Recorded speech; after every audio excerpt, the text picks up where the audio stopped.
Episodio 6. Oye. Capítulo 1. Volvió a poner el teléfono de la oficina, que siempre se llevaba a casa, a pesar de que Pete se burlaba de ella por eso, en su soporte junto al teléfono particular y permaneció inmóvil delante del ordenador durante quizá 30 segundos.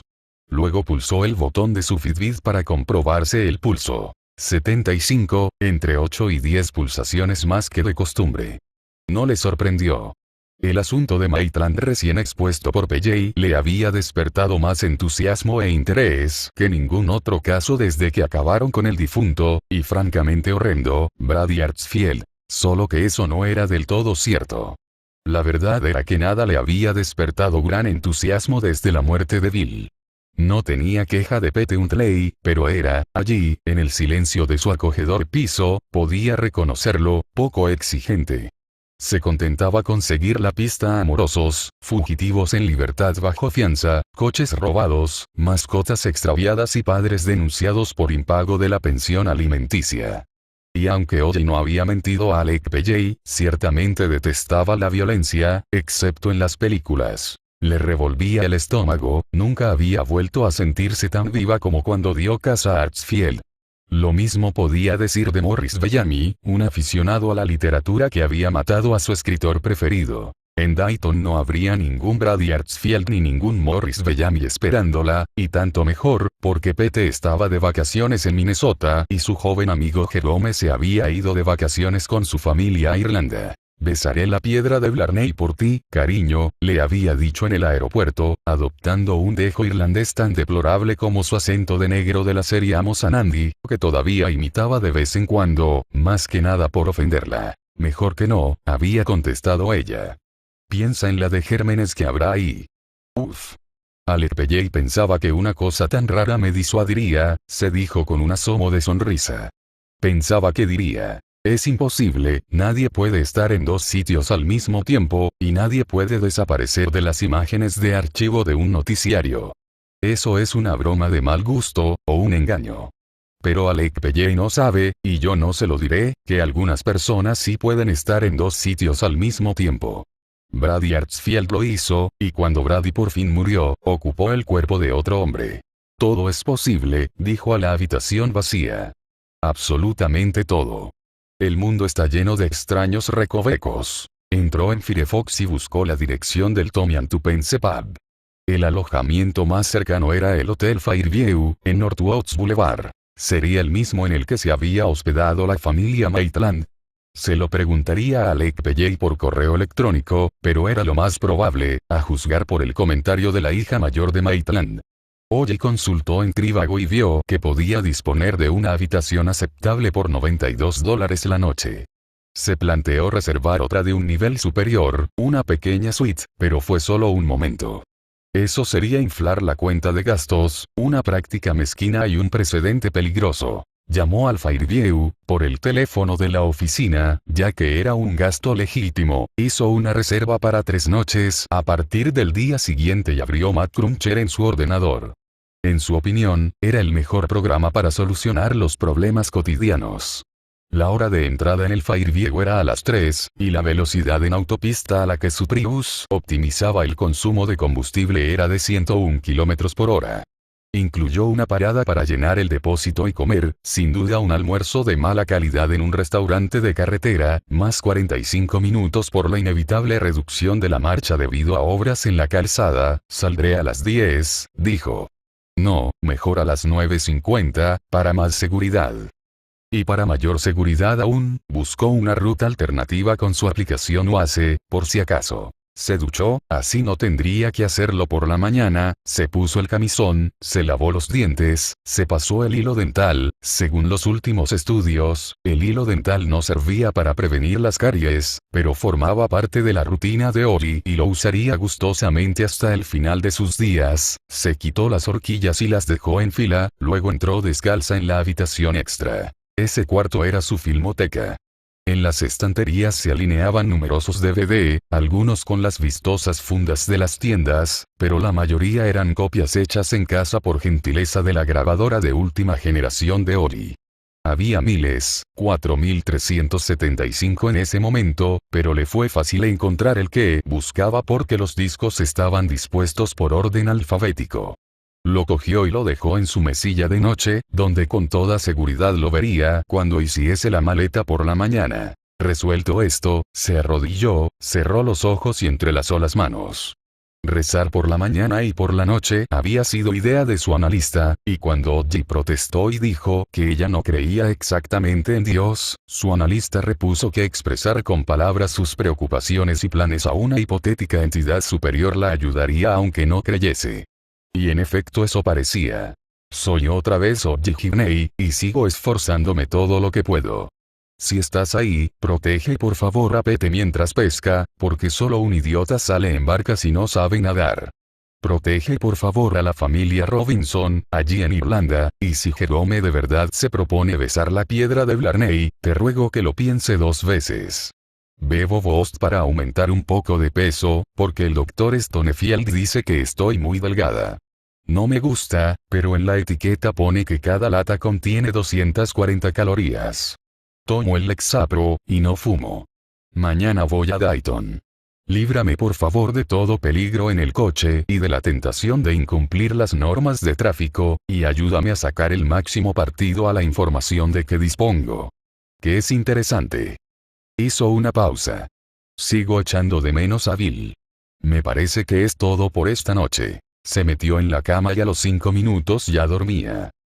Capítulo 2. Oye llegó al Hotel Fairview a las 15:17 horas, que no era lo óptimo pero no estaba mal. Calculó que habrían sido las 15:12 de no ser porque, tras salir de la autopista, todos los puñeteros semáforos se confabularon contra ella. La habitación le pareció bien. Las toallas de baño colgadas en la puerta de la ducha estaban un poco torcidas, pero, después de usar el inodoro y lavarse las manos y la cara, rectificó ese detalle. El televisor no llevaba incorporado reproductor de DVD, pero por $92 la noche tampoco lo esperaba. Si la embargaba la necesidad de ver la película que se había llevado, su portátil sería más que suficiente.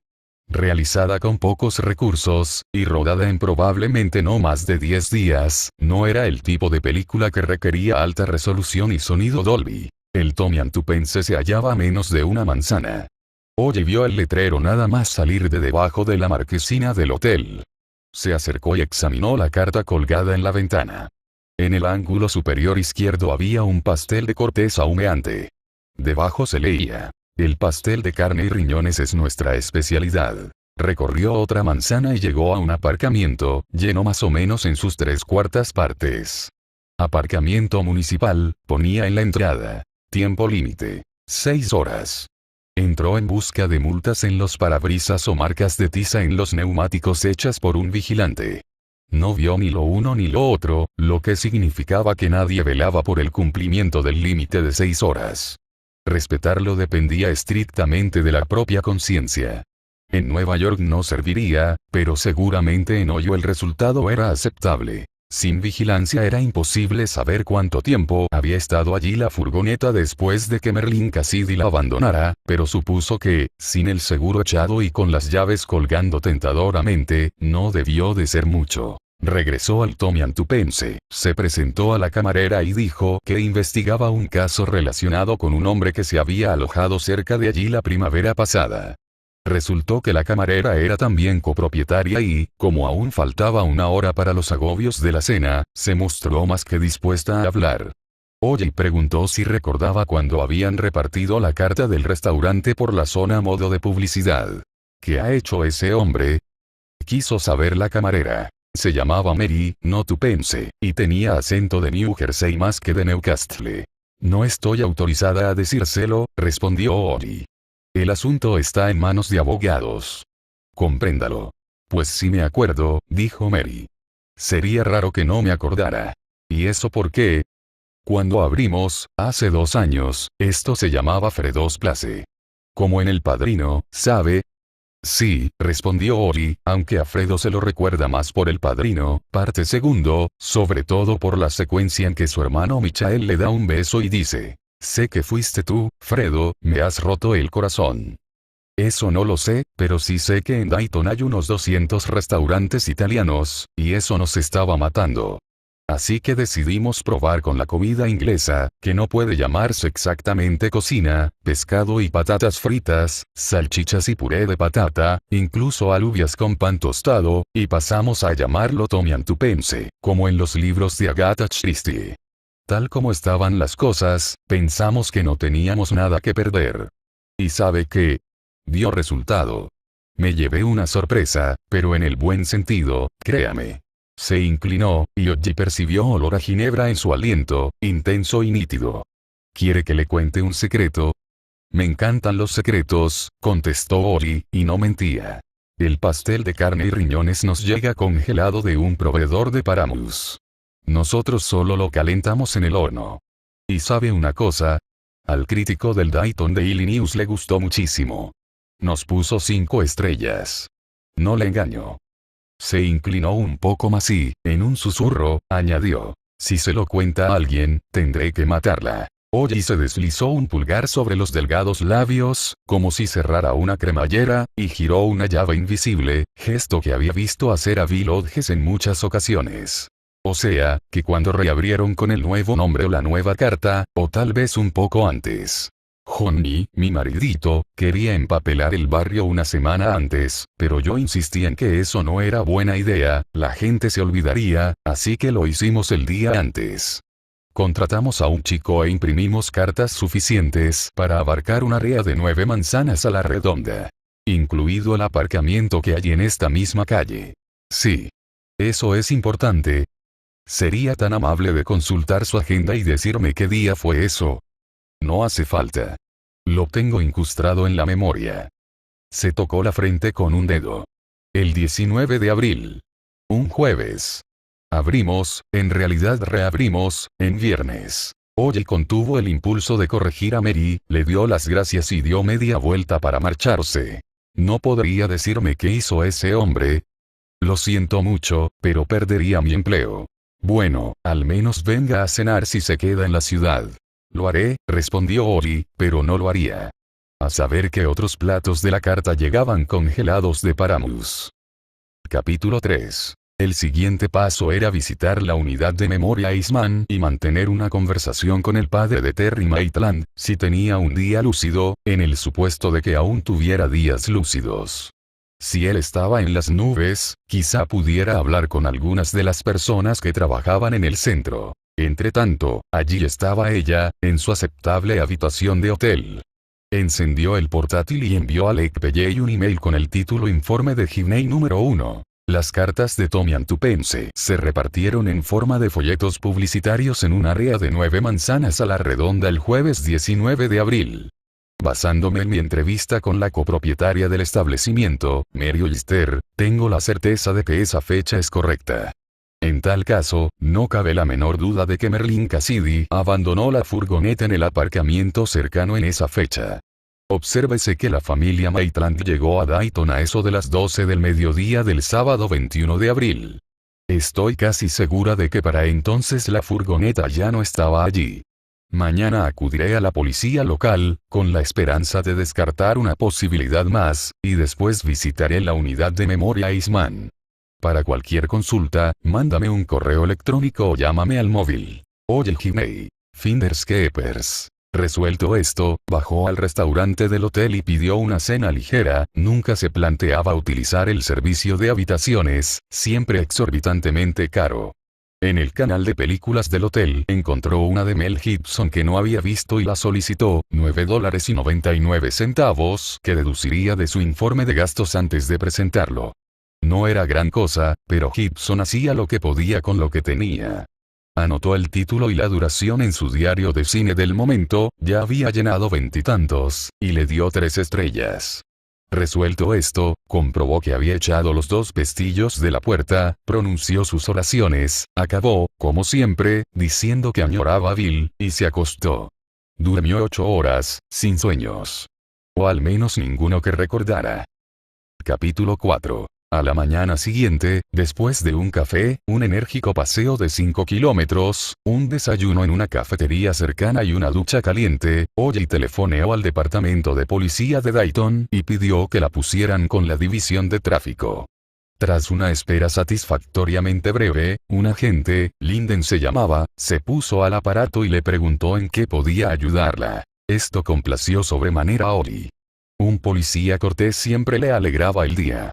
Aunque, en honor a la verdad, en el Medio Oeste casi todos lo eran. Se identificó, expuso su interés en una furgoneta Econoline blanca que habían abandonado en un aparcamiento público de Northwoods Boulevard en abril, y quiso saber si el departamento de policía de Dayton comprobaba regularmente los aparcamientos sin vigilancia.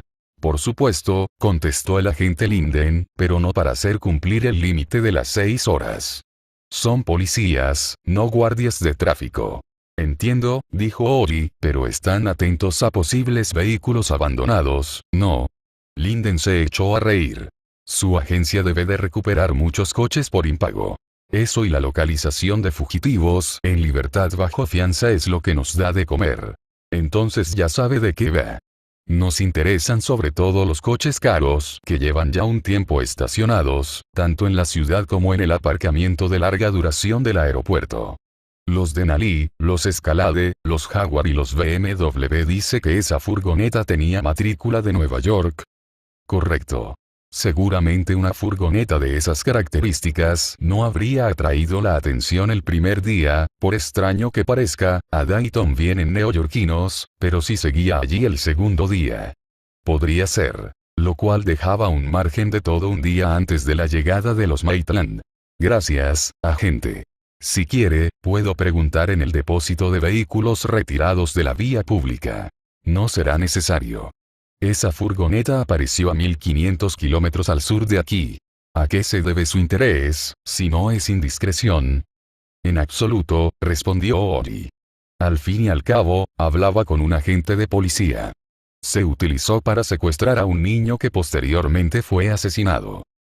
Capítulo 5. Una vez segura en un 99% de que la furgoneta no estaba ya allí mucho antes de la llegada de Terry Maitland a Dayton con su mujer y sus hijas el 21 de abril, Ollie fue en su Prius a la unidad de memoria Eastman. Era un edificio bajo y alargado de arenisca en medio de más de 1,5 hectáreas de jardín bien cuidado. Una arboleda lo separaba del Hospital Kindred, probablemente la institución a la que pertenecía, que la gestionaba y que, por consiguiente, obtenía pingües beneficios. Desde luego no parecía un establecimiento barato. Peter Maitland tenía un buen colchón, un excelente seguro, o las dos cosas, pensó Ollie con aprobación.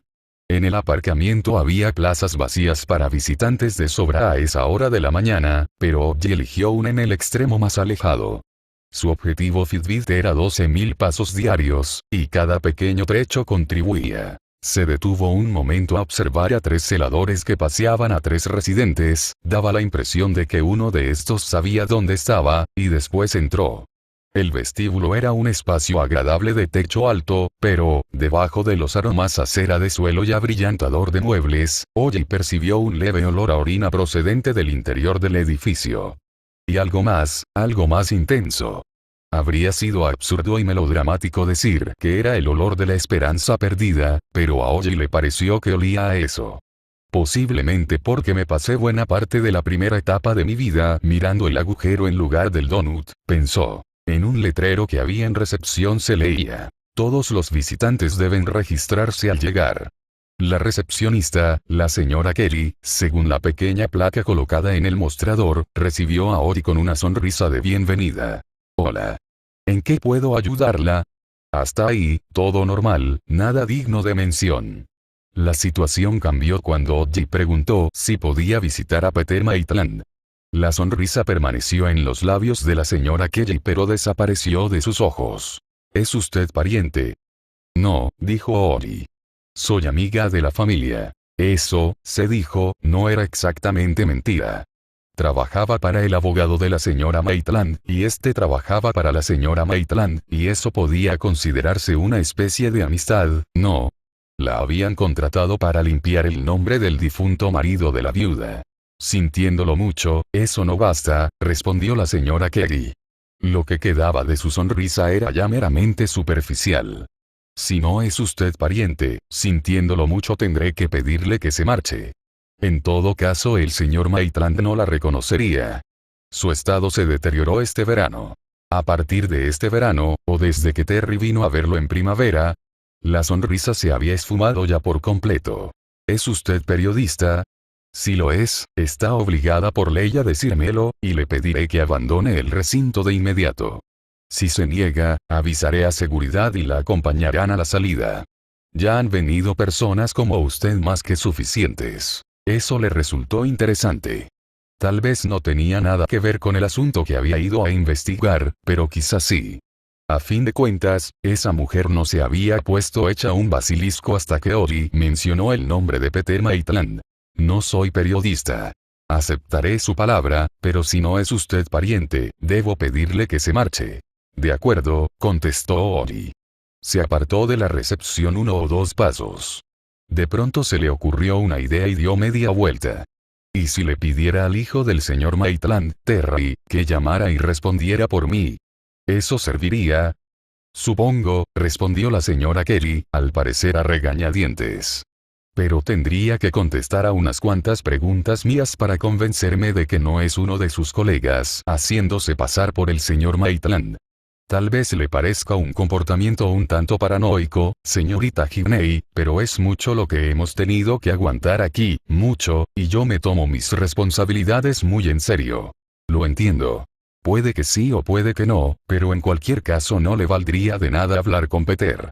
Eso ya lo comprobó la policía. Tiene Alzheimer en fase terminal. Si habla con el hijo del señor Maitland, él mismo se lo dirá. El hijo del Maitland no me dirá nada, señora Kelly, porque murió hace una semana. Pero usted eso no lo sabe, ¿verdad? ¿Cuándo fue la última vez que la policía intentó hablar con Peter Maitland? Lo pregunto como amiga de la familia. La señora Kelly reflexionó y después dijo. No la creo, y no voy a contestar a sus preguntas. En ese punto Bill habría adoptado una actitud cercana y confidencial, la señora Kelly y él quizá incluso habrían acabado intercambiando sus direcciones de correo electrónico y prometiéndose mantener el contacto por Facebook, pero, aunque hoy era una excelente pensadora deductiva, tenía que seguir trabajando en lo que su analista llamaba aptitudes sociales. Se marchó, un poco desanimada pero sin perder la esperanza. Aquello se ponía más interesante. Capítulo 6. A las 11 de la mañana de aquel martes soleado y radiante, Odie se sentó en un banco a la sombra en el Andrew Dean Park a tomar un latte de un Starbucks cercano y pensar en su peculiar encuentro con la señora Kelly. Esa mujer no sabía que Terry había muerto, probablemente ningún miembro del personal de Heisman lo sabía, y eso no sorprendió mucho a Odie.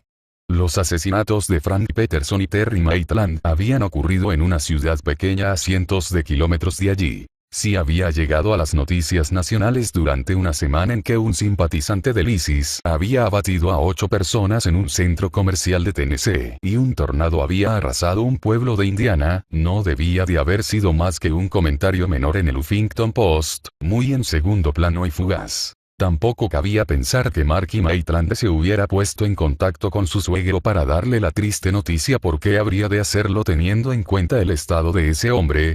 ¿Es usted periodista? Había preguntado la señora Kelly. Ya han venido aquí personas como usted más que suficientes.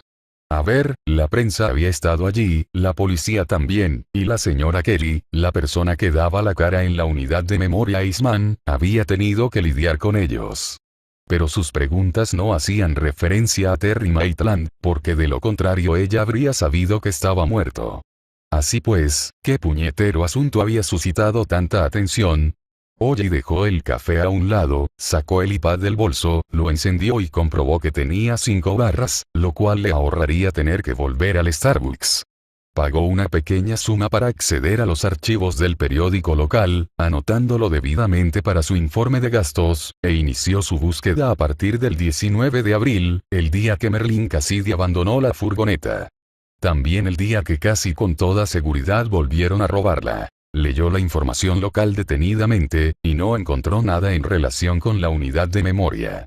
Lo mismo ocurría en los 5 días siguientes, si bien abundaban las noticias. Accidentes de tráfico, 2 allanamientos de morada, un incendio en un club nocturno, una explosión en una gasolinera, un escándalo por malversación en el que estaba implicado un departamento de enseñanza, el rastreo de 2 hermanas desaparecidas, blancas, en la cercana localidad de Trudwood, un agente de policía acusado de disparar contra un adolescente desarmado, negro, una sinagoga profanada con una esvástica. De pronto, el 25 de abril un gran titular en primera plana informaba de que Amber y Jolene Howard, las niñas desaparecidas de Trudwood, habían sido halladas muertas y mutiladas en un barranco no muy lejos de su casa. Según una fuente policial no identificada, las 2 niñas fueron sometidas a actos de una brutalidad inconcebible.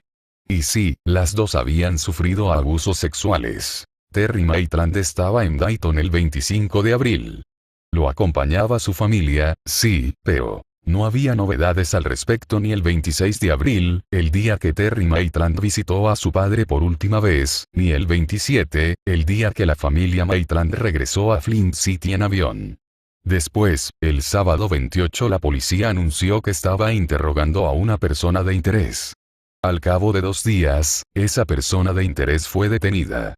Se llamaba Ea Tolmes, tenía 34 años, vivía en Dayton y trabajaba de celador en la unidad de memoria Eastman. Oye cogió su latte, bebió la mitad a grandes tragos y a continuación, con los ojos muy abiertos, fijó la mirada en las umbrías profundidades del parque. Consultó su Fitbit.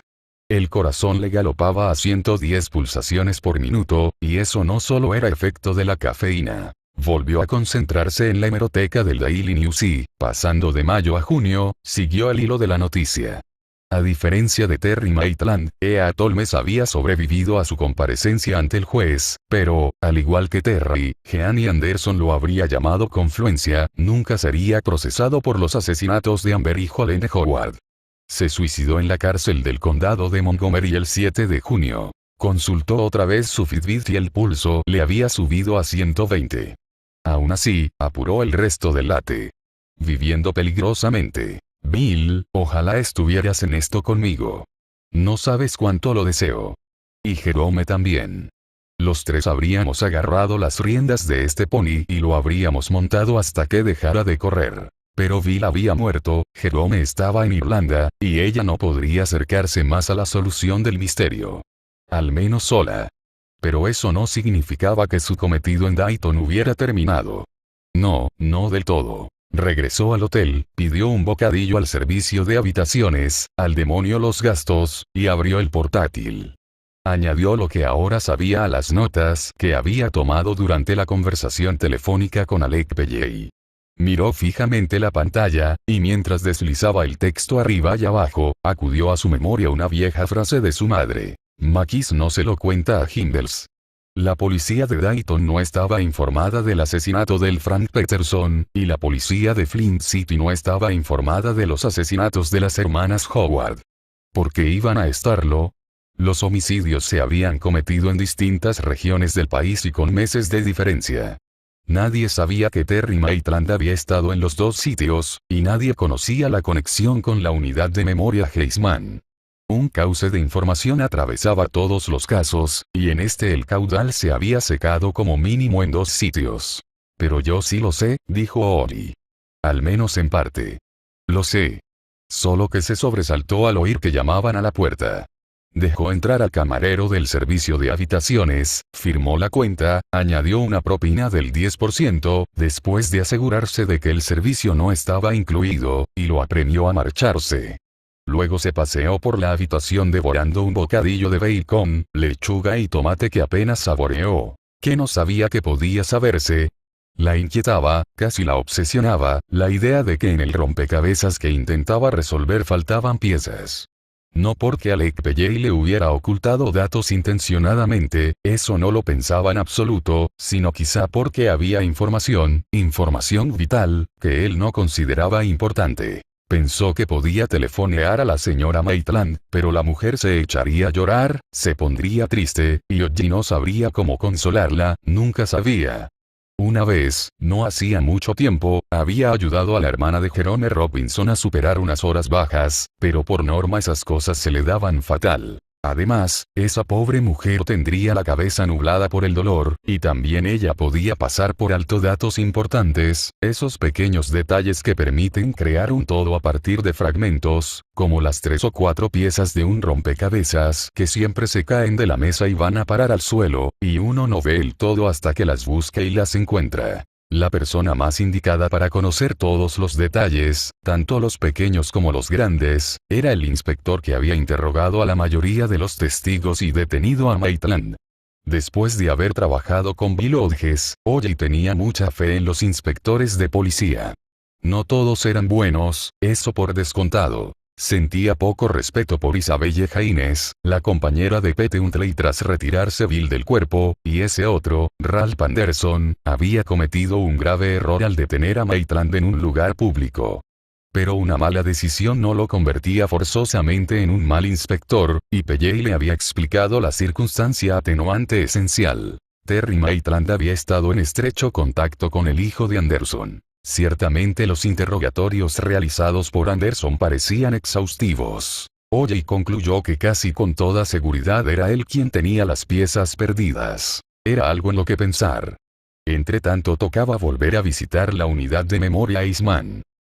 Capítulo 7. Llegó con el coche a las 2:30, y esta vez rodeó el edificio hasta la fachada izquierda, donde unos letreros anunciaban aparcamiento del personal y no obstruir entrada a ambulancias. Eligió una plaza al fondo del aparcamiento y entró marcha atrás para poder observar el edificio. Hacia las 3:45 empezaron a llegar coches, los de los trabajadores que hacían el turno de 3 a 11. Alrededor de las 3, empezaron a marcharse los empleados del turno de día. Muchos celadores, algunas enfermeras y un par de hombres trajeados, probablemente médicos. Uno de los hombres con traje se fue al volante de un Cadillac, el otro en un Porsche. Eran médicos, sin duda. O.J. evaluó a los demás atentamente y escogió a su objetivo. Una enfermera de mediana edad que llevaba una casaca con un estampado de ositos danzarines. Su coche era un Honda Civic viejo, con óxido en los laterales, una luz de posición agrietada y remendada con cinta adhesiva, y una pegatina descolorida de Stoicon y Jarry en el parachoques. Antes de entrar, se detuvo y se encendió un cigarrillo. El coche era viejo y el tabaco caro. Mejor que mejor. O.J. salió del aparcamiento detrás de ella y la siguió a lo largo de 5 kilómetros en dirección oeste, donde la ciudad primero daba paso a una agradable zona residencial y luego a otra no tan agradable. Allí la mujer giró en la entrada de una casa unifamiliar en una calle donde había otras casas idénticas pegaditas, muchas de ellas con juguetes de plástico baratos abandonados en pequeñas franjas de césped. O.J. aparcó junto al bordillo, pronunció una breve oración para pedir fortaleza, paciencia y sabiduría, y salió del coche. Señora. Enfermera. Disculpe un momento. La mujer se volvió. Tenía el rostro arrugado y el pelo prematuramente cano propios de una fumadora empedernida, así que era difícil calcularle la edad. Quizá 45, quizá 50. No llevaba alianza. ¿Puedo ayudarla en algo? Sí, y pagaré por su ayuda, contestó O.J. $100 en efectivo si me habla de Ed Holmes y de su relación con Peter Maitland. ¿Me ha seguido desde el trabajo? La verdad es que sí. La mujer arrugó la frente. ¿Es usted periodista? La señora Kelly ha dicho que una periodista andaba rondando por allí, y ha prometido que despedirá a cualquiera que hable con ella. La mujer a la que se refiere soy yo, pero no soy periodista. Soy investigadora, y la señora Kelly nunca se enterará de que ha hablado usted conmigo. Enséñeme algún documento de identidad. O.J. le entregó el carnet de conducir y una tarjeta de Finders Keepers en su calidad de agencia fiadora. La mujer las examinó con atención y se las devolvió. Me llamo Candy Wilson. Encantada de conocerla. Ya, me parece muy bien, pero si voy a poner mi empleo en peligro por usted, va a costarle 200. Hizo una pausa y añadió. 50. De acuerdo, respondió O.J. Supuso que podía llegar a un acuerdo por 200, quizá incluso por 150, pero regatear no era lo suyo, su madre siempre decía baratear. Además, parecía que esa mujer lo necesitaba. Mejor será que entre, dijo Wilson. Los vecinos de esta calle son muy aficionados a meterse donde no los llaman. Capítulo 8. La casa apestaba a tabaco, lo cual despertó en Oye el intenso anhelo de fumarse un cigarrillo por primera vez en siglos. Wilson se desplomó en un sillón que, como la luz de posición de su coche, estaba remendado con cinta adhesiva. Al lado se alzaba un cenicero de pie. Oye no veía uno igual desde que su abuelo murió, de enfisema.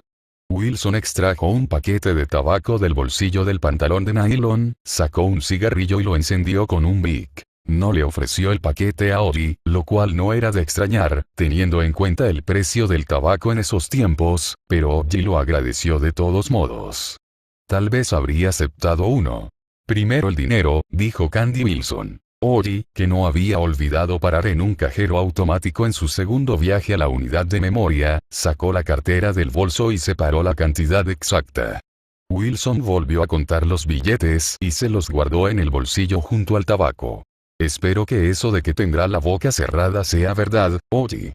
Bien sabe Dios que necesito este dinero, el gilipollas de mi marido vació la cuenta corriente cuando se fue, pero la señora Kelly no se anda con bromas. Podría ser uno de los dragones de esa serie de los tronos. Oye volvió a deslizar la uña del pulgar sobre los labios a modo de cremallera y giró la llave invisible. Candy Wilson sonrió y pareció relajarse. Oye echó un vistazo al salón, que era pequeño y oscuro y estaba amueblado al estilo subasta de garaje americana primera etapa. Qué feo es este puto sitio, ¿eh? Teníamos una casa bonita en el lado oeste. No una mansión, pero mejor que este chamizo. El gilipollas la vendió cuando yo aún vivía allí y puso rumbo a poniente. Ya sabe lo que dicen. No hay más ciego que el que no quiere ver. Casi desearía haber tenido hijos, así podría volverlos contra él. Bill habría sabido qué responder a eso, pero Oye no supo qué decir, así que sacó su cuaderno y abordó el asunto que llevaba entre manos. Ea Tolmes trabajaba de celador en Eastman. Pues sí. El apuesto Ed, lo llamábamos. En parte era broma y en parte no. No era un Crispin ni un Tommy del Stone, pero no costaba mirarlo. Además, era buen tío. Todo el mundo lo pensaba. Lo cual sirve solo para demostrar que nunca se sabe qué esconde el corazón de un hombre. Eso yo ya lo había averiguado con el gilipollas de mi marido, pero al menos él nunca violó ni mutiló a ninguna niña. ¿Ha visto las fotos de las niñas en el diario? Oye sintió.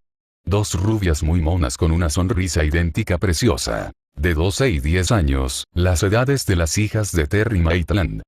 Otro de esos detalles en los que se intuía una conexión. Tal vez no lo fuera, pero el murmullo de que esos dos casos eran uno solo sonaba cada vez más fuerte en su cabeza.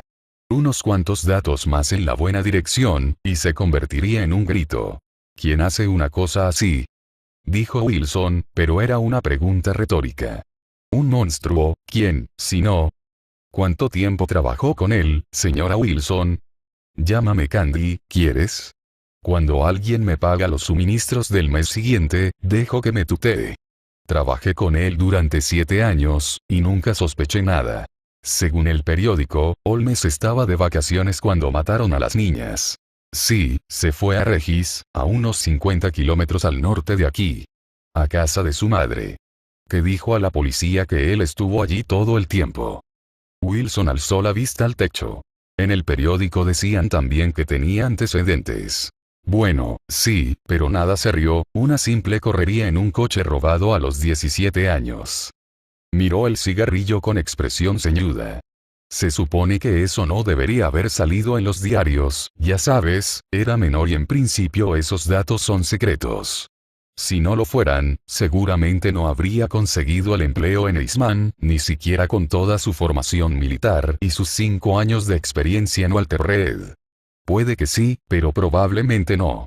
Hablas de él como si lo conocieras muy bien. No estoy defendiéndolo, no saques esa idea. Salí de copas con él, eso sí, pero no estábamos enrollados ni nada por el estilo. A veces íbamos unos cuantos al Shamrock después del trabajo, eso en los tiempos en que yo disponía de algo de dinero y podía pagar una ronda cuando me tocaba. Esos días han quedado atrás, cariño. Entre nosotros nos llamábamos los 5 del olvido por. Creo que me hago una idea, la interrumpió Oye. Sí, seguro que sí, nos sabíamos todos los chistes sobre el Alzheimer. Muchos de ellos son un poco crueles, y la verdad es que la mayoría de nuestros pacientes son la mar de majos, pero los contábamos como para no sé. Quien canta su mal espanta. Aventuró Ori. Sí, eso. ¿Te apetece una cerveza, Ori? Vale. Gracias. No le gustaba mucho la cerveza, y beber cuando tomaba Lexapro no era muy recomendable, pero quería que la conversación siguiera siendo fluida. Wilson volvió con un par de Bud Lights. Ni cigarrillo ni vaso. Sabía lo de esa correría con el coche robado, sí, dijo Wilson, sentada de nuevo en el sillón remendado. Soltó un resoplido de cansancio. Lo sabíamos todos. La gente habla mucho después de unas cuantas copas. Pero eso no tuvo nada que ver con lo que hizo en abril. Aún me cuesta creerlo. El año pasado le di un beso a ese tío bajo el muérdago en la fiesta de Navidad. Se estremeció o fingió estremecerse. Así que la semana del 23 de abril estaba de vacaciones, si tú lo dices. Yo solo sé que fue en primavera, por mis alergias. Dicho esto, encendió otro cigarrillo. Contó que se iba a Regis, contó que su madre y él iban a encargar un oficio por su padre, que había muerto hacía un año. Un oficio conmemorativo, dijo. Y quizá fue allí, pero volvió para matar a esas niñas de Trudwood. Sobre eso no hay duda, la gente lo vio y en un video de una cámara de vigilancia de una gasolinera aparecía llenando el depósito. ¿El depósito de qué? Preguntó Ori. ¿Una furgoneta? Eso era inducir al testigo, y Bill no lo habría aprobado, pero no pudo evitarlo. No lo sé. No estoy muy segura de que eso saliera en los diarios. Probablemente de su camioneta todoterreno. Tenía una Tahoe muy tuneada, neumáticos especiales, mucho cromado. Y preparada para dormir. Podría haberlas metido allí. Drogadas, quizá, hasta estar listo para, ya me entiendes, utilizarlas. Uf, dijo Ori. No pudo contenerse. Candy Wilson asintió. Sí. Es una de esas cosas que no quieres ni imaginar pero no puedes evitarlo. Al menos yo no puedo. También encontraron su ADN, eso seguro que lo sabes porque salió en el diario. Sí. Y yo lo vi esa semana, porque un día vino al trabajo. No puedes pasar mucho tiempo lejos de aquí, ¿eh? Le dije. No me contestó. Solo me dirigió una sonrisa escalofriante y siguió andando sin detenerse por el pabellón B. Nunca lo había visto sonreír así, nunca. Seguro que aún tenía la sangre de esas niñas debajo de las uñas. Quizá incluso en la polla y los huevos. Dios mío, me dan escalofríos solo de pensarlo. A Oye también, pero no lo dijo. Se limitó a tomar un sorbo de cerveza y preguntó qué día ocurrió eso. Así a bote pronto no lo sé, pero fue después de que desaparecieran esas niñas. Un momento. Me parece que puedo darte la fecha exacta, porque ese mismo día tenía hora en la peluquería después del trabajo. Para tenerme. Desde entonces no he vuelto, como ves con tus propios ojos. Espera un segundo. Se acercó a un pequeño escritorio situado en una esquina del salón, volvió con una agenda y la hojeó. Aquí está, Davis Airport. El 26 de abril. Oye lo anotó y añadió un signo de exclamación. Coincidía con el día que Terry visitó por última vez a su padre. Su familia y él tomaron el avión rumbo a casa al día siguiente. ¿Conocía a Peter Maitland al señor Holmes? Wilson se echó a reír. Peter Maitland ya no conoce a nadie, cariño.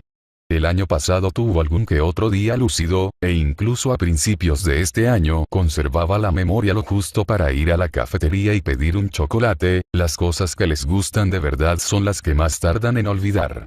Ahora simplemente se queda ahí sentado con la mirada perdida. Si a mí me pasa eso, pienso tomarme un puñado de píldoras y morirme cuando aún tenga suficientes neuronas operativas para acordarme de cuál es la utilidad de las pastillas. Pero si me preguntas si Ed conocía a Maitland, la respuesta es sí, cómo no. Algunos celadores cambian de sección, pero Ed se ocupaba casi siempre de las suites impares del pabellón B. Decía que, por más que casi todo su cerebro hubiese desaparecido, una parte de ellos lo conocía. Y Maitland ocupa la suite B5. ¿Visitó la habitación de Maitland el día que lo viste? Seguramente. Sé una cosa que no salió en el diario, pero que puedes apostarte lo que quieras a que habría dado mucho juego en el juicio de Ed. ¿Qué, Candy? ¿Qué fue? ¿Qué? Cuando la policía se enteró de que Ed había estado en la unidad de memoria después de los asesinatos, registraron todas las suites del pabellón B y dedicaron especial atención a la de Maitland porque Cam Melinsky dijo que vio salir de ahí a Ed. Cam es un portero. Se fijó en Ed porque estaba fregando el suelo del pasillo, me refiero a Cam, y Ed resbaló y se cayó de culo. ¿Estás segura de eso, Candy? Sí, y ahora viene lo gordo. Penny Prudhomme, mi mejor amiga entre las enfermeras, oyó hablar a un poli por teléfono después de registrar la B5. Dijo que habían encontrado pelo en la habitación, y era rubio. ¿Qué te parece eso? Me parece que debieron de someterlo a la prueba de ADN para ver si pertenecía a una de las hermanas Howard. Puedes jugarte lo que quieras a que sí. Como en la mismísima CS primero. Esos resultados no se hicieron públicos, dijo Ori. No. No. Pero ¿sabes qué encontró la poli en el sótano de la señora Holmes, verdad? Oye asintió. Ese detalle sí se hizo público, y para los padres leerlo debió de ser como si les atravesaran el corazón con una flecha. Alguien se había ido de la lengua y el periódico lo había publicado. Probablemente también había salido por televisión. Muchos asesinos sexuales se quedan trofeos, continuó Candy con mucha autoridad. Lo he visto en Crímenes Imperfectos y en Dateline. Es un comportamiento corriente en esos degenerados. Aunque a ti y a Holmes nunca te pareció un degenerado. Lo disimulan, afirmó Candy Wilson en un tono inquietante. Pero no se esforzó mucho en ocultar el crimen, ¿no? Lo vieron algunas personas, y luego está ese video de la cámara de vigilancia. ¿Y qué? Se volvió loco, y a los locos les importa todo un carajo. Seguro que el inspector Anderson y el fiscal del condado de Flint dijeron eso mismo sobre Terry Maitland, pensó Ori. Aunque algunos asesinos en serie, asesinos sexuales, por usar la misma expresión que Candy Wilson, quedan impunes durante años. Ted Bundy sin ir más lejos, o John Wayne Gacy, por citar otro caso. Oye y se puso en pie. Muchísimas gracias por tu tiempo. Gracias a ti por asegurarte de que la señora Kelly no se entere de que he hablado contigo. Cuenta con ello, prometió Ori. Cuando salía por la puerta, Candy añadió. ¿Sabes lo de su madre, no? Lo que hizo después de que Ed se matase en la cárcel. Ori, con las llaves en la mano, se detuvo. No. Fue un mes después. Imagino que no has llegado tan lejos en tus investigaciones. Se ahorcó. Igual que él, pero no en una celda sino en su sótano. Puñeta. ¿Dejó una nota? Eso no lo sé, respondió Candy, pero fue en el sótano donde la poli encontró aquellas bragas ensangrentadas. Las que tenían el estampado de Winnie, Tiger y Roo. Si tu único hijo hace algo así, ¿quién necesita dejar una nota? Capítulo 9. Casi siempre que Oye no estaba segura de qué hacer a continuación, buscaba una International House of Pancakes o un Denny's. En los dos establecimientos servían desayunos todo el día, comida reconfortante que podías saborear lentamente sin molestias tales como la carta de vinos y los camareros insistentes. Encontró una IHOP cerca del hotel. Una vez sentada a una mesa para dos en un rincón, pidió panqueques, una pila no muy alta, un solo huevo revuelto, y hash browns. Los hash browns de IHOP eran siempre deliciosos. Mientras esperaba la comida, encendió el portátil y buscó el número de teléfono de Ralph Anderson. No lo encontró, lo cual no la sorprendió demasiado. Los policías preferían no constar en las guías. Aún así, casi seguro que podía conseguirlo, Bill le había enseñado todos los trucos, y quería hablar con él a toda costa porque estaba convencida de que los dos tenían las piezas del rompecabezas que al otro le faltaban. Él es Maquis, yo soy Gimbels, dijo. ¿Cómo, Encanto? Era la camarera, con su almuerzo vespertino. Decía que me muero de hambre, contestó Ori. Más te vale, porque esto es mucho papeo. Dejó los platos en la mesa. Pero no te vendrá mal engordar un poco, si no te importa que te lo diga. Estás flaquísima.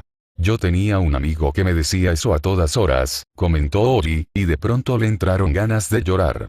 Fue por esa frase. Yo tenía un amigo. Había pasado el tiempo, y probablemente el tiempo curaba todas las heridas, pero, Dios, algunas tardaban tanto en curarse. Y la diferencia entre tengo y tenía lo era todo. Comió despacio, excediéndose con el sirope de los panqueques. No era el auténtico, el de Arce, pero sabía igual de bien, y era grato disfrutar de una comida sentada y con calma. Para cuando terminó, a su pesar, había llegado a una decisión. Telefonear al inspector Anderson sin informar a Pelle podía costarle el caso, y ella quería llegar al fondo del asunto, como decía Bill. Más importante aún, no sería ético. La camarera volvió para ofrecerle más café, y Oji aceptó. En Starbucks no rellenaban las tazas. Y el café de IHOP, aunque no era de gourmet, no estaba nada mal. Como el sirope. Y como yo, pensó Ori. Su terapeuta decía que esos momentos de autorreafirmación a lo largo del día eran muy importantes. Puede que no sea Sherlock Holmes, ni Tommy y Tupense, a decir verdad, pero no lo hago mal, y sé qué tengo que hacer. Puede que el señor Pelle me lo discuta, y detesto las discusiones, pero si hace falta discutiré. Sacaré al Bill Hodges que llevo dentro. Se aferró a esa idea mientras hacía la llamada. Cuando Pelle contestó, ella dijo. Terry Maitland no mató a Peterson. ¿Cómo? ¿Has dicho lo que creo que has? Sí. He descubierto cosas muy interesantes en Dayton, señor Pelle, pero antes de redactar mi informe necesito hablar con el inspector Anderson. ¿Tiene usted algo que objetar? Contra lo que ella temía, Pelle no discutió. Tendría que hablar de eso con Owie Gold, y Marky debería autorizarlo. Pero no creo que ninguno de los dos se oponga. Oye se relajó y tomó un sorbo de café. Eso está bien. Consiga su autorización lo antes posible, por favor, y facilíteme el número de teléfono del inspector Anderson. Querría hablar con él esta noche. ¿Pero por qué? ¿Qué has averiguado? Déjeme hacerle una pregunta. ¿Sabe si en la unidad de memoria Eastman ocurrió algo fuera de lo normal el día que Terry Maitland visitó a su padre por última vez? ¿Fuera de lo normal en qué sentido? Esta vez Oji no indujo la respuesta del testigo. En cualquier sentido. Para usted podría tenerlo o no tenerlo. Si Terry comentó algo a su mujer al volver al hotel, por ejemplo. Cualquier cosa. No, a menos que te refieras al tropezón de Terry con un celador cuando salía de la habitación. El celador se cayó porque el suelo estaba mojado, pero fue una de esas cosas que pasan. Ninguno de los dos resultó herido ni nada. Oye agarró el teléfono con tal fuerza que le crujieron los nudillos. No me había dicho usted nada de eso. No pensé que fuera importante. Por eso necesito hablar con el inspector Anderson. Faltan piezas. Usted acaba de proporcionarme una. Tal vez él tenga alguna otra. Además, él puede averiguar cosas que para mí son inaccesibles. ¿Quieres decir que un tropezón sin más consecuencias cuando Maitland salía de la habitación puede tener alguna relevancia? Si es así, ¿de qué se trata? Primero déjeme hablar con el inspector Anderson. Por favor. Siguió un largo silencio y finalmente Pelle dijo. Veré qué puedo hacer. La camarera dejó la cuenta en la mesa mientras Oye se guardaba el teléfono en el bolsillo. Parecía una conversación intensa. Oye sonrió. Gracias por tan excelente servicio. La camarera se marchó. La cuenta ascendía a $18.20. Oye dejó una propina de $5 debajo del plato. Era bastante más que la cantidad recomendada, pero rebosaba emoción. Capítulo 10. Acababa de regresar a su habitación cuando le sonó el móvil. Número desconocido, anunció la pantalla. Hola. Aquí Oji Gibney, ¿con quién hablo? Soy Ralph Anderson.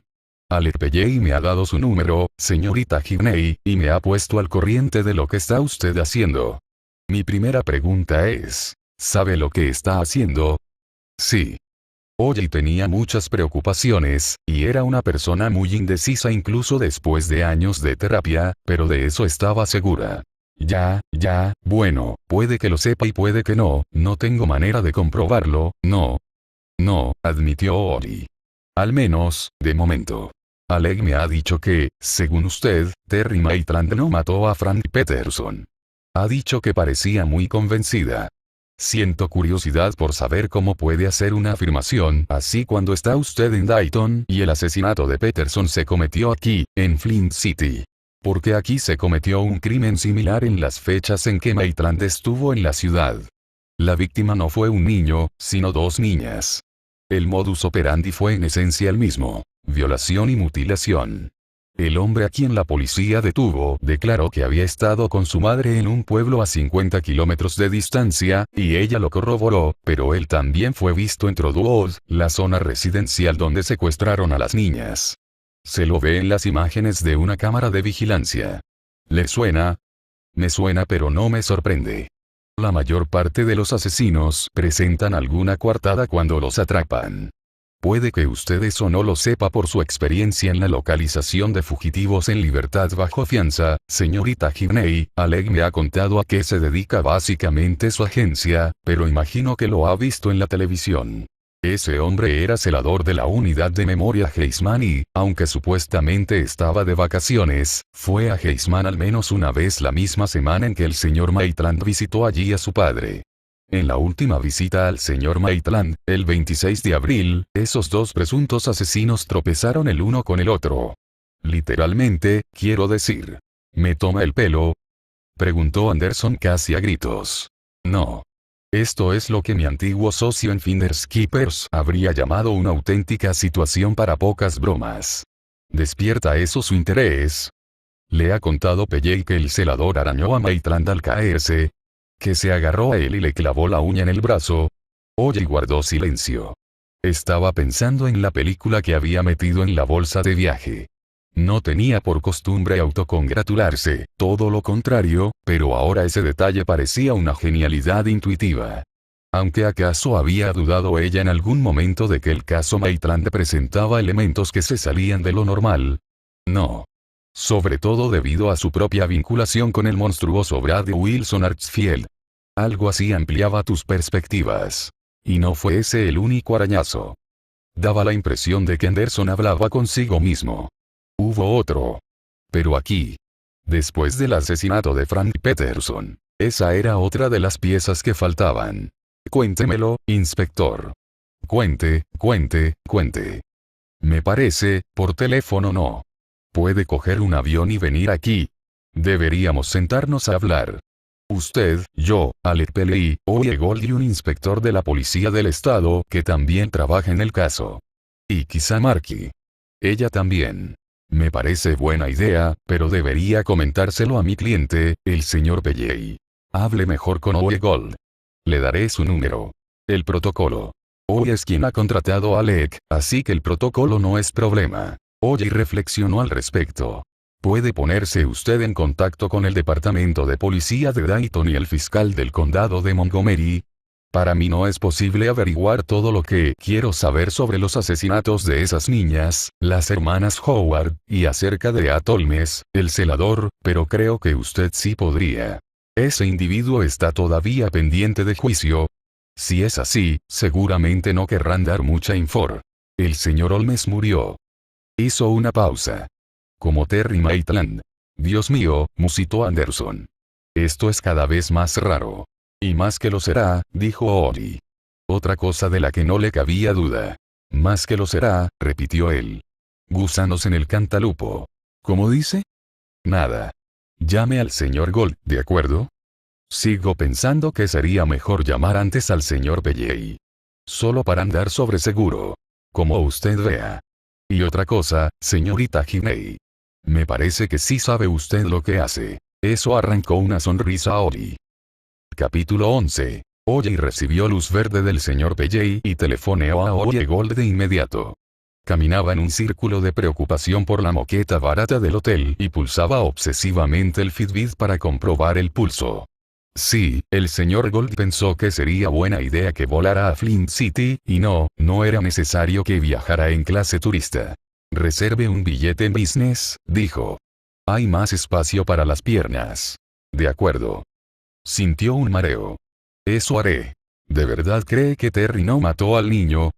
En igual medida que creo que Ed Holmes no mató a esas dos niñas, contestó ella. Creo que fue otra persona. Creo que fue alguien llegado de otro sitio.